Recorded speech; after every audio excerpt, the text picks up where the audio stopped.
not $12 an hour, not $15 an hour, $45 an hour and up. During a speech on the infrastructure bill, President Joe Biden called for good-paying union jobs and in the process admitted that $15 an hour isn't enough to raise a family. Check this out. Now here's what I'm going to do. I'm going to create good-paying union jobs, not good job, not $12 an hour, not $15 an hour, $45 an hour and up with good benefits, so you can raise a family on and build the middle class out. And jobs that cannot be outsourced. You can't outsource these jobs. All right, now in a minute, I'm going to get to an FDR quote showing you what the intention of the minimum wage was. But first, of course you can't raise a family on $15 an hour. We all know this, or we should know this.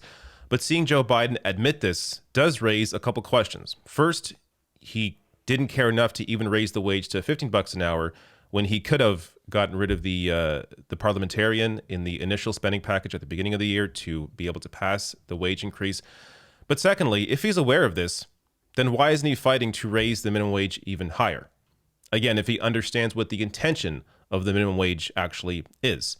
So the argument against it generally has been that, well, teens work those jobs, not, people raising their family. But that's not true.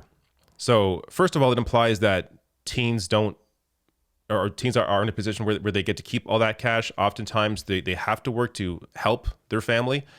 But secondly, this idea that teens mostly work these low wage jobs is just not true when looking at the actual data. So this is from the Economic Policy Institute, and this has been referenced by a number of outlets, including the New York Times, that also used those same figures.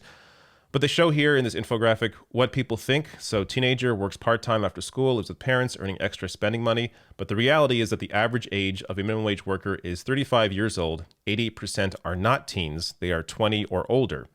36% are 40 or older. 56% are women. 28% have children. 55% work full-time.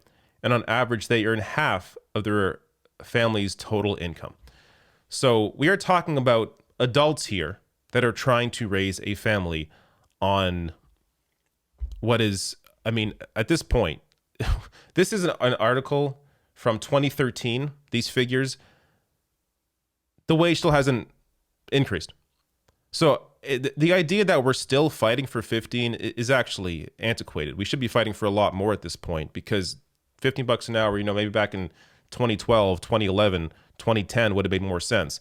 But now we're 10 years out. Clearly, it needs to be increased a lot more.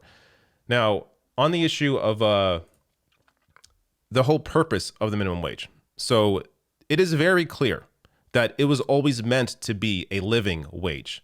So this is a quote from FDR, from a speech made on June 16th, 1933, on the National Industrial Recovery Act, which included a provision for the minimum wage. So he says here, quote, "No business which depends for existence on paying less than living wages to its workers has any right to continue in this country. By business, I mean the whole of commerce as well as the whole of industry.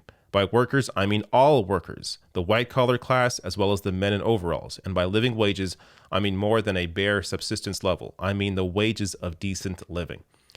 So he says here, by business, I mean the whole of commerce as well as the whole of industry.